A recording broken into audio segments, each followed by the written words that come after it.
baru dia berjaya dalam manifesto Pakatan Rakyat ini. Pada hemat saya. And a very good evening. Before I go into the details of the manifesto, I have to explain my presence tonight. Because BERSIH implied that there could have been a surprise, so we were expecting at least KJ to attend today. So therefore I had to be on standby. But alas, if you are in UMNO, I think they truly took to the heart that debate is really not their culture. So even an Oxford grad dare not come today, so I was asked to just give a running commentary. I know that it could have been a slight frustration because everyone was expecting Najib to be here. But I have to remind everyone what matters is the manifesto that will be acted on in 1 month's time. And I think everyone knows, looking at how the responses has been, in all probability we will have a new government. So it is I think it is more worthwhile to go through Pakatan Rakyat manifesto. So it doesn't really make a difference the fact that Najib is not here tonight. When we first commenced and convened the committee to work on the manifesto, the first question that we asked is that if you were to implement the manifesto, what would be your ultimate objective? And the ultimate objective is to alleviate the daily burden that the majority of our people have to suffer every day because there is a distortion in our economy. We live in a society where the gap and disparity between the rich and poor is so huge. You have the richest of the richest living a life of kings and queens, yet you have the lowest and the poorest can't even afford basic amenities, and they struggle every day for day-to-day expenses. So that's why the first and I suppose the most important thrust of our manifesto is to address the problem of rising cost of living that our wages growth has not been able to catch up for the last 20 years. There are two distinctive approaches that have been taken by Pakatan Rakyat compared to Barisan Nasional. Barisan Nasional basically adopted two ways. They gave you prim 500 ringgit for the last 50 years, which translates to about 10 ringgit per year, which translates to about 80 cents per month. Hoping that would basically calm down a very angry public and buy their votes along the way. Number two, Barisan Nasional came out with a series of new products under the branding of One Malaysia. You have One Malaysia Cream, you have One Malaysia Kacang, you have One Malaysia whatsoever. But I think Dato' Sri Najib forget.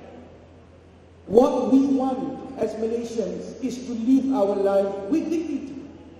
Just because we don't earn as much as Rosmah doesn't mean that we have to, everything that we buy or eat every day has to be no frills and no quality products of One Malaysia. Apabila Dato' Sri Najib melancarkan manifesto Barisan Nasional, dalam ucapan Dato' Sri Najib, beliau berkata, kalau bagi mereka yang tidak mampu untuk membeli barang berjenama, jangan bimbang. Kerajaan Barisan Nasional menepati janji, kamu boleh beli susu satu Malaysia yang tak ada jenama. So you can see ada perbezaan yang cukup besar di antara cara Pakatan Rakyat menangani masalah kos sara hidup rakyat dengan Barisan Nasional. Barisan Nasional menghina rakyat dengan memandang rendah rakyat, dan mereka ingat dengan 500 ringgit dan dengan barangan yang murah ini rakyat boleh. The approach that we take is completely different and diametrically opposite to that. If you want to resolve the daily problem, you have to resolve the root causes that had caused the prices that had spiraled up all this while. And there are few structural problems in our economy. There are monopolies, there are concessions that are lopsided, there are disproportionate allocations that goes mainly to the cronies and less to the people on the ground. And most importantly, when national financial resources are given in the form of corporate subsidies that only benefit a few, and those subsidies finally tak sampai kepada rakyat.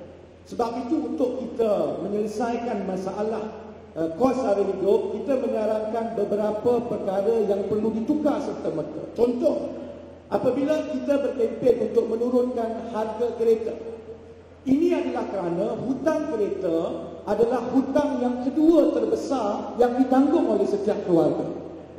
Car loans is the second biggest loans, highest loans that every family and every household had to bear every month selepas cukai rumah. Kalau sepatutnya harga kereta itu tanpa cukai, ansurannya hanyalah RM600 sebulan, tetapi oleh kerana cukai dikenakan, maka dia menjadi 2 kali ganda. Because the government levy a 100% tax on our cars, every month the government takes 300, 400 ringgit from the pocket of our people. Jadi untuk kita bantu rakyat, kita kena perbetulkan dengan 2 cara. Pertama, turunkan harga barang dan juga harga kos sara hidup dengan kita mengenepikan konsesi dan juga perjanjian-perjanjian yang membebankan rakyat. Sebab itu kita akan batalkan tol. Kerana tol adalah kos yang cukup besar. It is a major transportation cost. If you remove toll, you lower down transportation cost, insyaAllah you will be able to control inflation and lower down the price.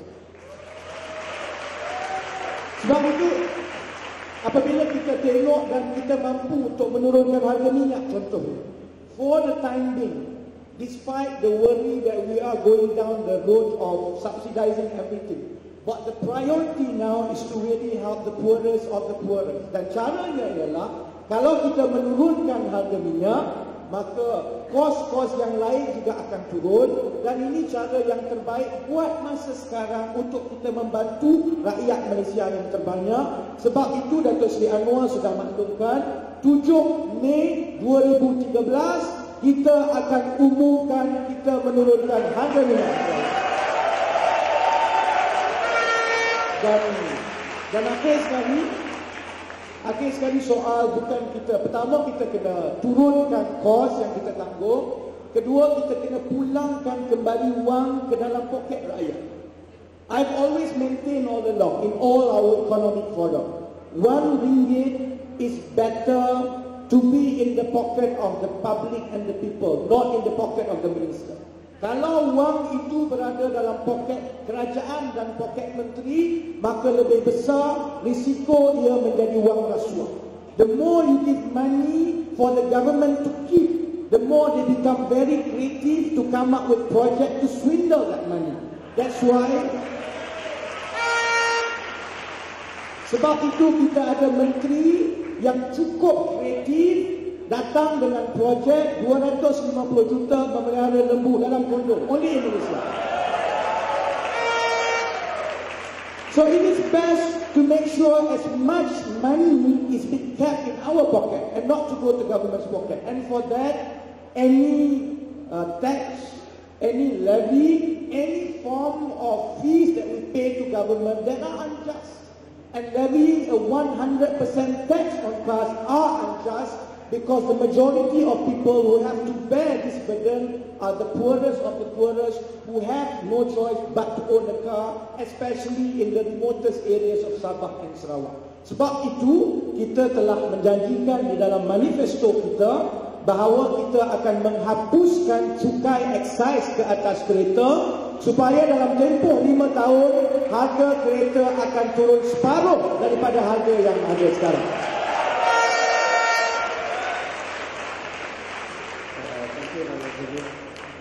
I guess we'll move to the next item on the economy, please.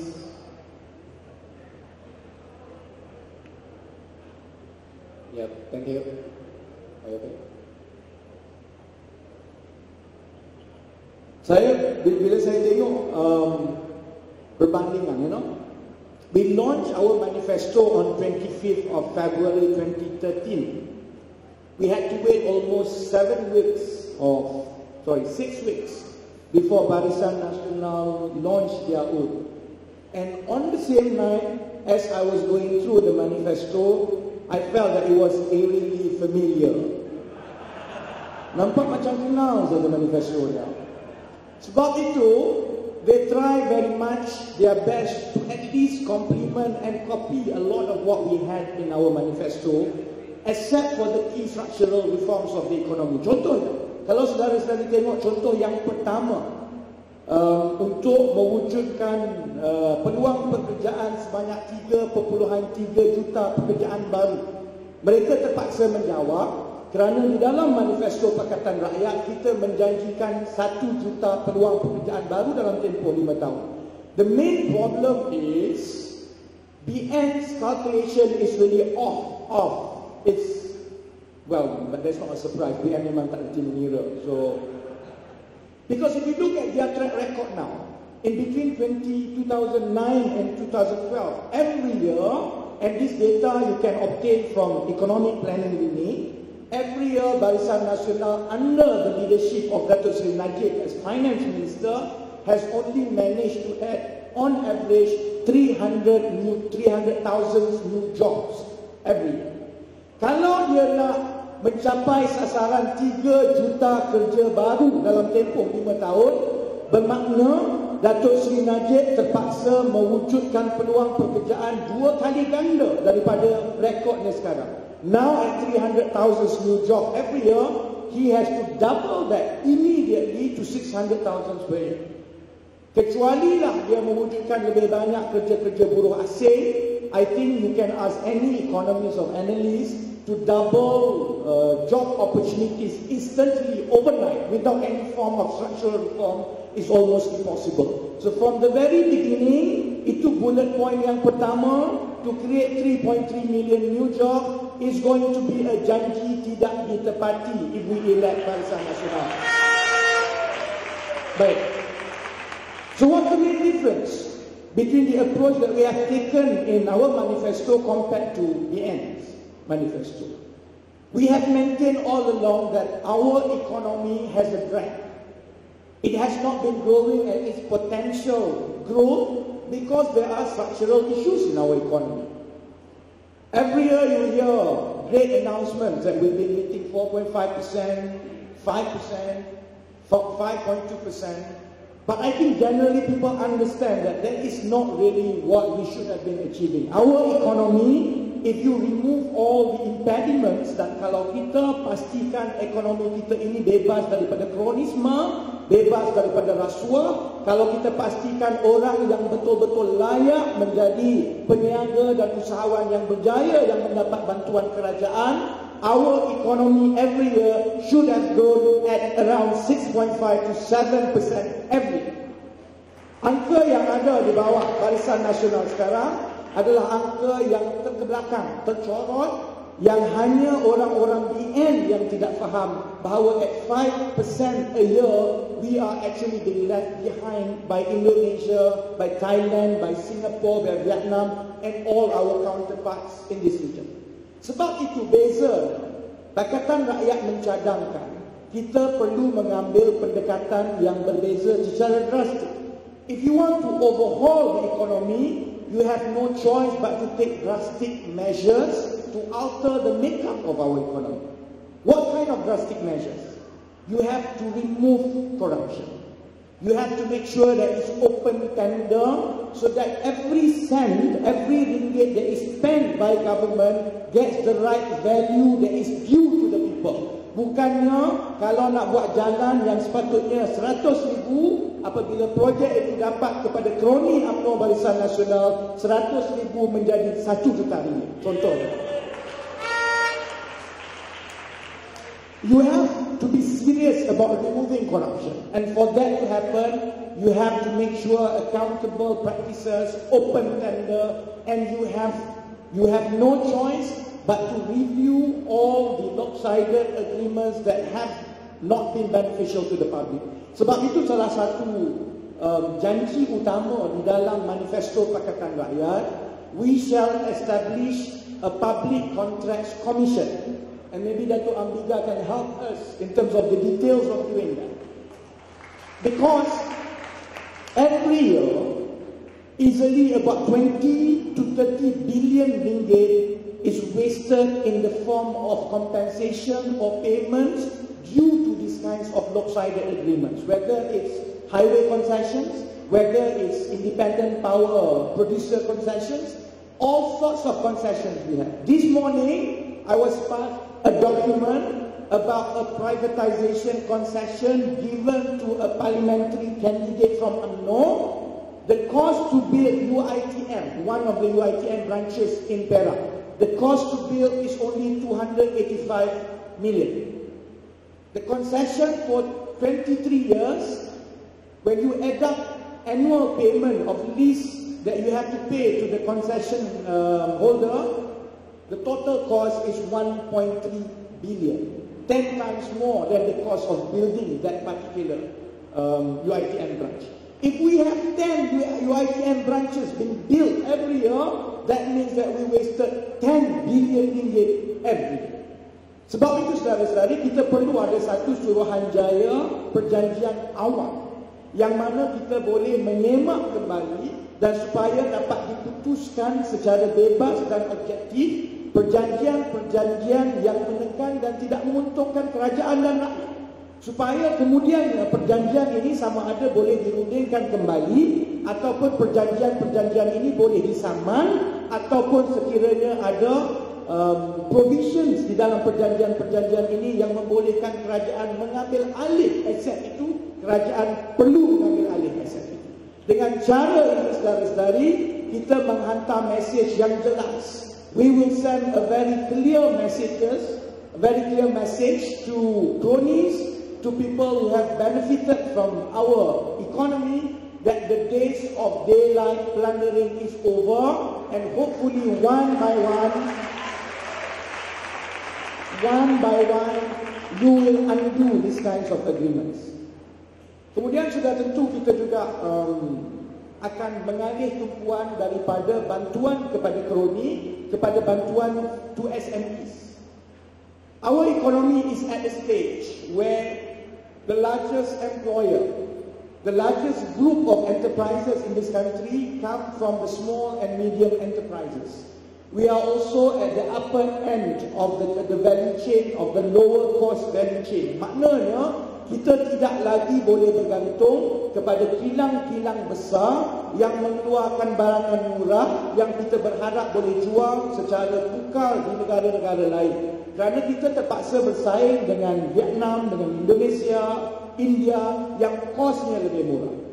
Because of that, we are at a stage in our economic cycle where we have to upgrade to more value-added products and services which only SMEs can add value efficiently. Sebab itu dasar-dasar kerajaan perlulah dipindahkan supaya tumpuan insentif ini diberikan lebih banyak kepada SMEs bukannya kepada syarikat-syarikat besar. Ini termasuklah kita kena merombak kembali seluruh pendekatan percukaian kita. Our tax approach, especially corporate tax, is very much inherited from the days where we had to attract foreign direct investments. So we had pioneer status where you don't have to pay tax. We have accelerated capital allowances, all sorts of incentives given to huge corporations, which after 5 or 6 years operating in Malaysia, because of very efficient tax planning, they ended up not paying sometimes a single cent of tax. Banyak insentif-insentif yang disediakan sekarang ini tidak dapat dinikmati oleh syarikat-syarikat kecil, industri kecil dan sederhana. Kerana insentif ini hanyalah untuk perniagaan-perniagaan besar. Pakatan Rakyat menjanjikan satu rombakan besar-besaran dari segi pendekatan percukaian kita supaya insentif ini kita tumpukan kepada syarikat-syarikat industri kecil dan sederhana supaya syarikat ini yang besar bukannya syarikat-syarikat kroni yang besar.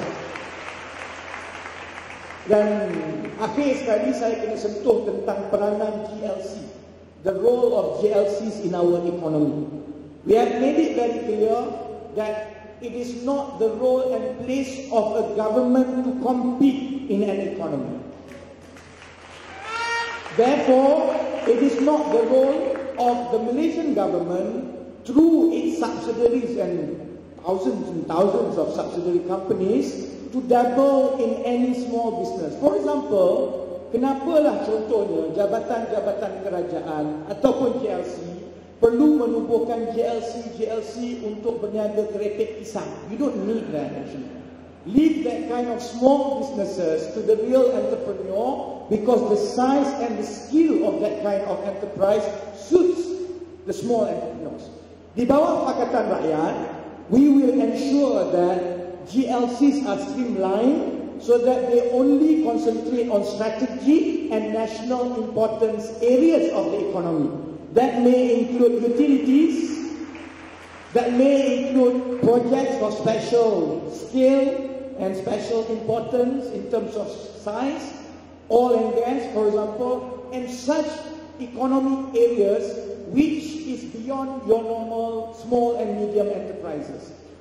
We will make sure that GLCs withdraw from this kind of economic activities so that we leave the space as wide as possible to the genuine entrepreneurs to compete fair and square in an open economy. Dan untuk memastikan bahawa kita melahirkan lebih ramai usahawan, terutamanya usahawan Bumi-Putra, we will make sure that those small companies that currently are owned by government, the GLCs that are not of strategic importance, we will allow these to go through a management buyout exercise supaya kita memulangkan syarikat-syarikat ini ke tangan rakyat.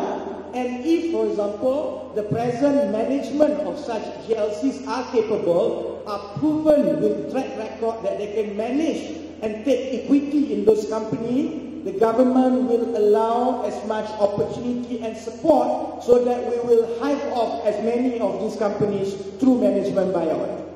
So if we do this, hopefully, we should be able to restructure the economy, remove the impediments, and inject as much competition as possible into the economy by removing the GLCs, by making sure the playing field is level, and hopefully within 5 years, I'm very confident not only we will reach 7% growth every year, we should be able to lower the deficit to 2 or 3% within the end of the first term of Pakatan Rakyat Federal Government. Thank you very much. It's a bit boring, is it not? That's what Malaysia will be if Najib continues to be Prime Minister for another long term. He was talking about economy, and now I think on our part we will present to you our vision and planning for education. If we can perhaps show the difference between, the comparison between Barisan and Pakatan Rakyat on education. If you go through point by point, my first reservation, I feel very apprehensive looking at the long list of promises made by BN. Not so much because it's not really about the individual promise, but because everything is about repeating the same thing over and over again. These are all policies and programs that our schools have been implementing these for years and years.